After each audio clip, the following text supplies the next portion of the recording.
Welcome to Medieval Mason. In this tutorial, I'll be showing you how to design and model realistic texture rollers in less than 2 minutes using free online tools.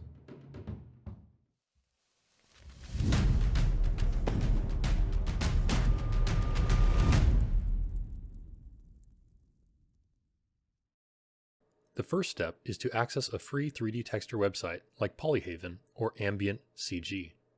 Once you have identified a texture that you'd like to turn into a texture roller, download the zip file and extract the displacement image. Next, open up the website ItsLitho and upload the image. The website will then generate an STL negative of your texture, which you can turn into a texture roller by selecting the cylinder option. This can then be 3D printed without further modification. As a fun bonus, you can also turn the roller into a miniature textured pillar by selecting the Positive Image tab.